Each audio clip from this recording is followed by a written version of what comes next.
I thought it would be useful to show you how to extract your CdA from a time trial. So you can see here that I've got a ride. It was actually last night's time trial, and within this ride is my actual TT effort.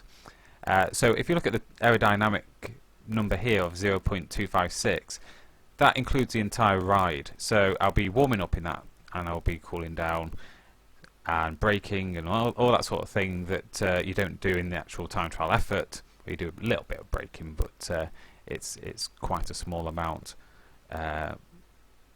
compared to the entire distance and time that you're holding your position.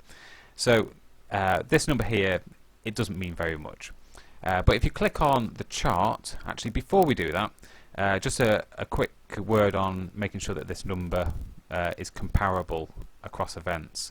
Obviously the weather and all those sort of things are factored in for you, but you want to make sure that if you've been playing about with profiles and your settings in there, that you haven't changed those, and that you've got a profile that you can keep identical for purely aero testing, so you know that the weight isn't going to be changing between your comparisons, rolling resistance and drivetrain, because quite often if you're playing with those numbers, you can then come to look at your CdA from a time trial and you're scratching your head at why it looks completely different to everything else, and then you remember, oh yeah, I was playing about with rolling resistance. So if you keep a profile, I'll just call it aero test race, because it might be slightly different to if I was doing a field test, those numbers, so I might have lighter kit on a full time trial race day setup.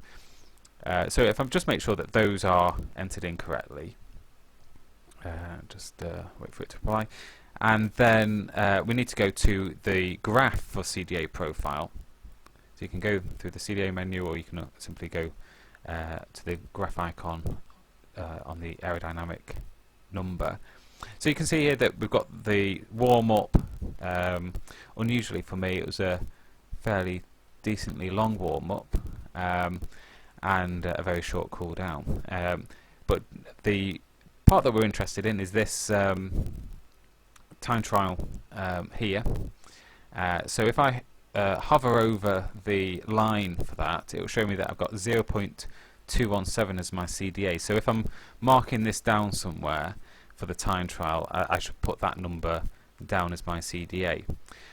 A little proviso on this: the way that the weather data is collected, it's not all instantaneous. So if you get back very quickly from a time trial and you plug all your numbers in, you can probably expect the weather data to update over the next 24 hours to being more stable and more accurate to what the conditions were, and that's simply because it takes time for the models from weather stations and their observations to be collected. So what you're getting at first might actually still be forecast rather than observations.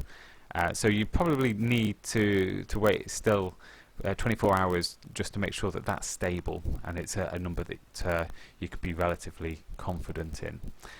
So that hopefully helps you extract your CdA from a time trial.